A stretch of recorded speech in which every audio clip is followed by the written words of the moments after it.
बहुत खुशी की ये बात है कि अनवरत धरने के 5वें दिन अगर कोई चीज़ अधिकारी अगर समय दे करके अपने मांग को ले रहा है तो हमको बहुत खुशी है कि हम 5 दिन का उनको समय दे रहे हैं। अगर 5 दिन का मांग रहा है नहीं होता है तो अनवरत धरना लखनऊ, हमारी लड़ाई लखनऊ में शिक्षा मंत्री और मुख्यमंत्री जी का होगा। और जिस तरीके से 11 के बाद क्या आता है 12 और 12 तारीख को 12 बजाने लखनऊ पहुंचेंगे। साथियों सभी लोग धरने में बैठे रहे जब तक अपने मांग सूत्री मांग को हम नहीं दे देते हैं तब तक आपको कम से कम हमारी बात तो पहुंचनी चाहिए। हमारी बातें क्या हो रही है आपको जानना चाहिए कि नहीं चाहिए? आपका अधिकार है कि नहीं है? आपका अधिकार है। हमारे बीच में क्या बात हो रही क्या हो रहा है इसको जानना होगा। इसलिए हम इंतजार करेंगे फिर 6 सूत्री मांग को दे करके अगर हमारी 5 दिन के अंदर मांग नहीं पूरी होती है तो लखनऊ चलने का काम तो अधिकारियों ने क्या आश्वासन दिया है कि 5 दिन के अंदर क्या आप लोगों को बुलाएंगे या आप मांगों पर क्या? उन्होंने कहा है इस पर विचार किया जाएगा फिर उसके बाद वार्ताएं होंगी। अच्छा। जो भी सार्थक फल चीज होगा हम पर सब प्रयास किया जाएगा और ज्ञापन को मुख्यमंत्री जी तक पहुंचाया जाएगा 6 सूत्री मांगों को और उस पर अगला कदम उठाया जाएगा क्या कैसे है।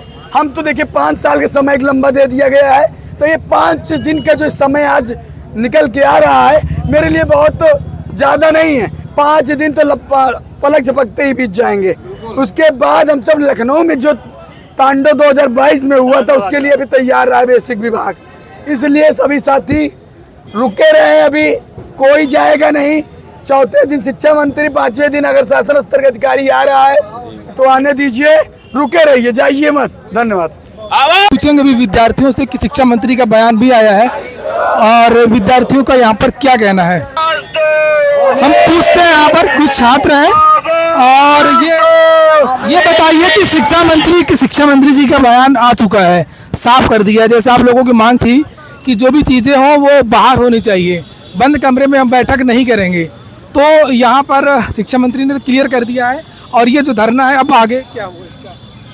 देखिए शिक्षा मंत्री जी ने 2 मिनट में ही सब क्लियर कर दिया कि अभी पुरानी लंबित भर्तियों का निपटारा होगा तब हम भर्ती देंगे। हम शिक्षा मंत्री से कहना चाहते हैं कि जब अगर आप मर्द वाली बात करते हो तो आपको ये कहना चाहिए कि जब तक पुरानी भर्तियों का निपटारा नहीं हो तब तक हम शिक्षा मंत्री के पद से इस्तीफा देते हैं, तब ये बात बने।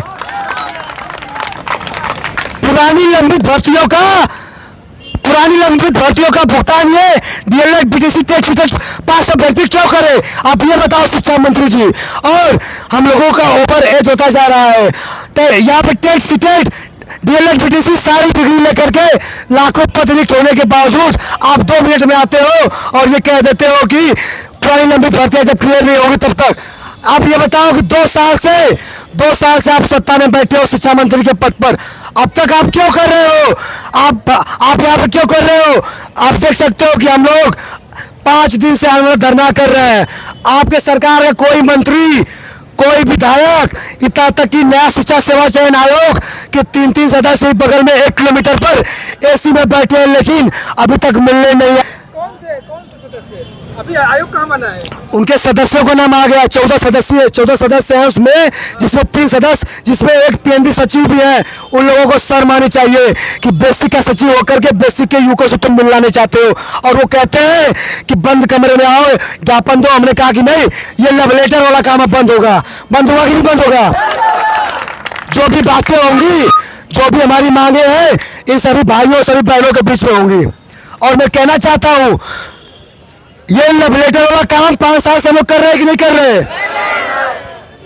जो भी बातें होंगी सभी भाई बहनों के सामने होंगी, क्योंकि हम लोग अंदर जाते हैं तो वे लोग धमकाने का काम करते हैं कि तुम्हारे घर बुलडोजर भेज दिया जाएगा। अरे ऐसे बुलडोजर से हम लोग मिट्टी हर दिन खुदवाते हैं, समझ में आया? तो धमकी आप मत दो। हम लोग एक नॉर्मल प्रशिक्षु हैं, हम लोग डिग्री लिए, हम लोग को सिर्फ नौकरी से मतलब है। आपसे अपील है योगी जी, आप यहाँ पर 8 तारीख को आ रहे हो, शिक्षा मंत्री आ रहे हैं, एक बार यहाँ का जायजा ले लेना जरूर से कि यहाँ पे जो यहाँ पे छात्र हैं कितना यहाँ पे दयनीय स्थिति जी रहे हैं। हम लोग यहाँ पे अनवर धरने में रात में जब सोते हैं तो मच्छर काटते हैं, हमारे कई साथी डेंगू से पीड़ित हो गए।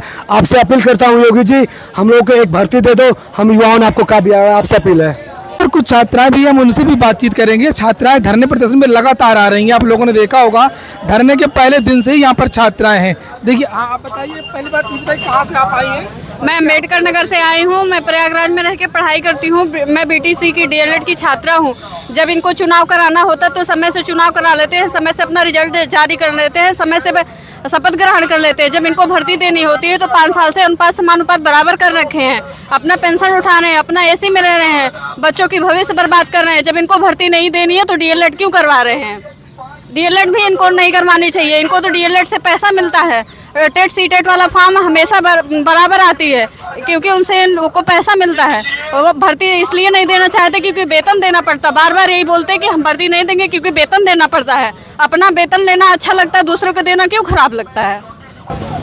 मंत्री जी, हम लोगों का यही निवेदन है आपसे कि आप जो एक शब्द में कह दिए कि हमारा अभी विचार नहीं है, उस किसान गरीब माँ बाप जो अपने बच्चों को डीएलएड कराए हैं उनसे पूछिए और एक एक दिन रास्ता गिन रहे हैं, एक एक दिन का डेट गिन रहे हैं कि हमारे बच्चे कब नौकरी पाके और आएंगे, अब कब जॉब पाएंगे। एक एक दिन हम लोग क्या नहीं कर सकते हैं? हमारा यही अपील है मंत्री जी, आप तो एसी में हम लोग कोई मंत्री और विधायक के बच्चे नहीं हैं, हम लोग किसान के बच्चे हैं। आपको समझना चाहिए आप क्यों डीएलएड और बीटीसी करा रहे हैं। आपको ये संज्ञान में लेना चाहिए और भर्ती देना चाहिए। और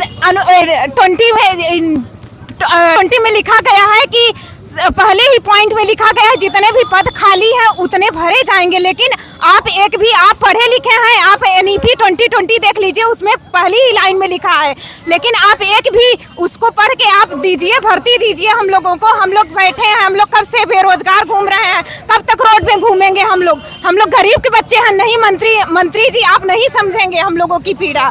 बस बैठ जाए। मैं विजय यादव कन्नौज की इत्र नगरी से चलकर आ रहा हूँ। मैं विजय यादव कन्नौज की इत्र नगरी से चलकर आ रहा हूँ प्रयागराज 300 किलोमीटर, बेरोजगार। लेकिन ये निकम्मी भाजपा सरकार 5 साल से हम लोगों को आश्वासन पे आश्वासन, झूठा आश्वासन दिए पड़ी है। अरे हम लोगों के वोट से तुम्हारी सरकार बनी, जो तुम लखनऊ में इस राजगद्दी पर बैठे हो, ये डीएलएड परिवार का लाखों वोट पड़ा था, तब तुम योगी जी बैठे थे। कल शिक्षा मंत्री माननीय संदीप जी बोल रहे कि हमारा अनुपात और समानुपात बराबर है।